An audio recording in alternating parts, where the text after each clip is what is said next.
Hey guys, good afternoon. It's Tony. So it does look like the ascension of TLT is well underway. As you guys know, I am definitely bullish on bonds and bearish on yields as they are inversely correlated charts. I actually gave you guys this chart about, I don't know, about a month ago, basically saying that if for the month of if for the month of June, TLT or the 20-year Treasury bond ends up closing bullish, I do think that we are definitely headed back to like around the 170 mark in the next 200 plus days. I am heavily, um, how would I say this, hedged for this to happen, right? So if bonds go up, based technically the I don't want to say the stock market suffers, but it's weaker, right? So I had 4 calls. I spent about 2 grand, like as soon as June 30th happened or whatever, like a week or so back. As soon as we had this confirmation of June closing bullish, I went ahead and bought like another 2 or 3 grand. I'll share my position a little bit later in a different video. But again, I do think that bonds are on the rise. We are going to go back to COVID bond levels, which is back in January, February. Like peak was around April. No, peak was actually March. For the month of March of last year, that's when we saw peak levels of the bonds hitting going that high. So I do think we are well underway, um, going on the upside of bonds. And you guys can see the inverse chart of the US 10-year, which is the yield, basically starting its trend to the lower side of the almost. Maybe we might actually even see negatives, to be honest.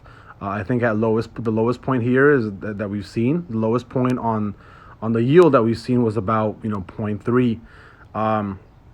There is a chance, I think, that we can see negatives, to be completely honest. If we see a drop similar to last time, which I think we might even see negative yields in the next year or so.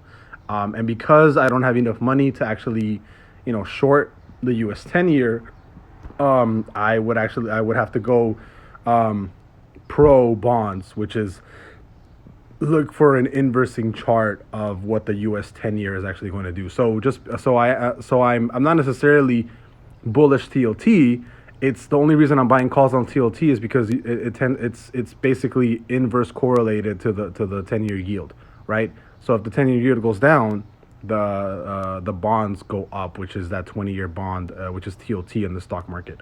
So again, I wanted to specify that I'm buying TLT because I am short on the 10-year yield. Not necessarily. I just think that the 20-year bond is on the rise, but I do think it's still going to go up that way, right? I think that we might see negative yield in the next year or so. Like I said, I'm definitely in a place right now where I think that I'm positioned to hopefully make a crap ton of money.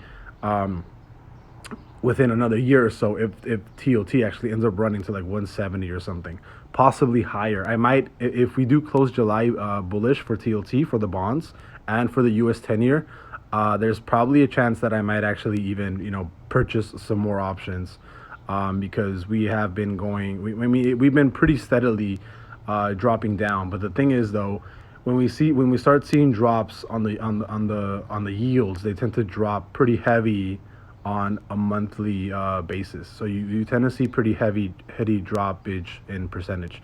But yeah, this is basically just me hedging against something happening in the case that the stock market crashes, which I think is a possibility within the next year. So I'm basically just buying TLT calls to make sure that I am leveraged correctly in a case where something like that were to happen. Because as of right now, it's looking like we might be doing a repeat of November 1st, 2018, like right now on the US 10-year, and then the TLT, which is the 20-year bond, basically going to the upside and weakening the stock market as a whole. So I'll see you guys later.